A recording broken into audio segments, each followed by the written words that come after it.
Hey Coach Willits, here it is, Kit again. This is the third video in a series of 4 videos to help teach you how to be a great coach.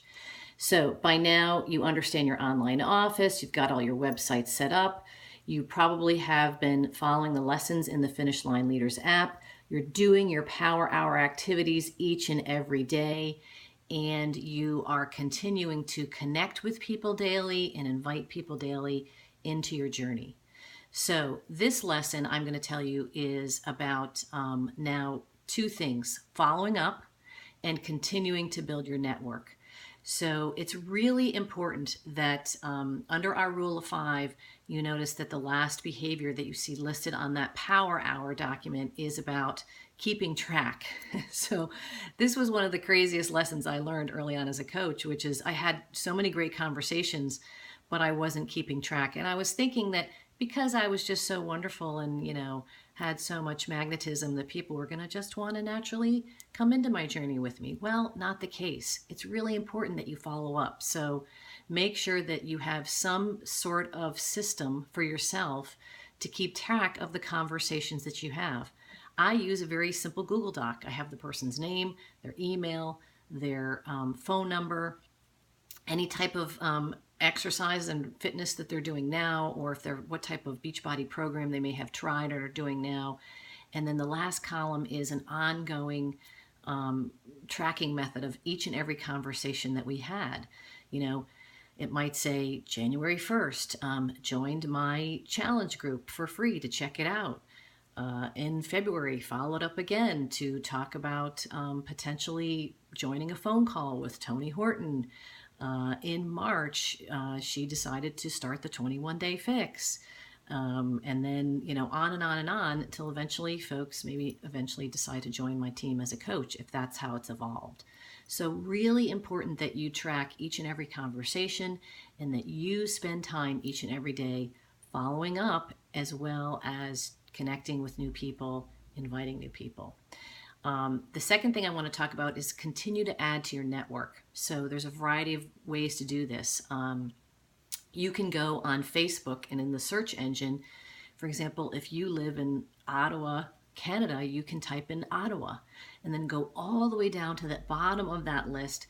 And there may be many different groups related to Ottawa. It could be a mom's group of Ottawa. It could be single dads living in Ottawa. It could be fishermen of Ottawa. And if you have any of those similar interests, join those groups. Don't start selling Beachbody. Don't start talking about Beachbody. Just engage in those groups on a daily basis and get to know people. And then eventually the conversation comes around to maybe what you're doing or how you're doing it, and you can be a little bit more subtle about your posts about maybe doing a workout that day or something like that. Facebook also gives you suggested friends, so go on that person's page. See if you have any common interests. Don't just connect with people for the intention of building a list of contacts.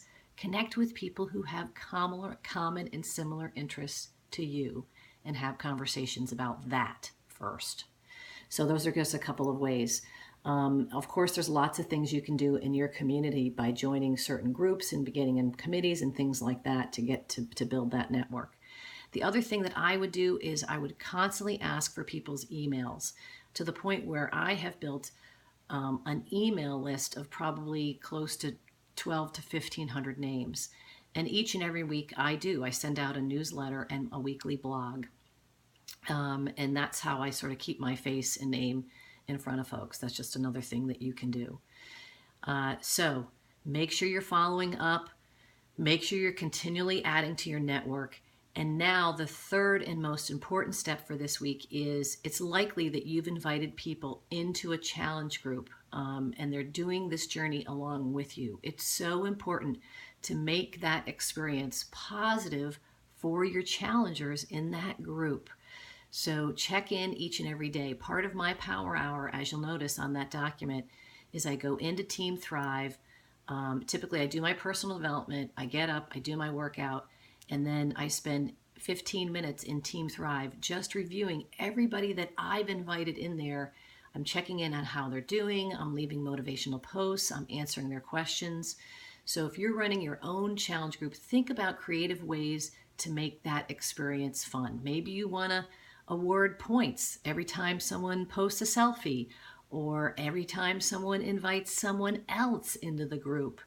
All those types of things make the participation fun. Maybe you want to have, a motivational Monday post or a Flex Friday, post, whatever it is. Make that experience fun and engaging so people want to participate and they want to show up. It's likely that you've been involved in one of my challenge groups and you kind of understand the culture and the flow of that. We have so much great chatter and so much motivation. Create that experience for your challengers as well. All right. Keep at it. Keep doing the power hour and those activities each and every day. And some of you may already be at Emerald, so congratulations. All right, bye.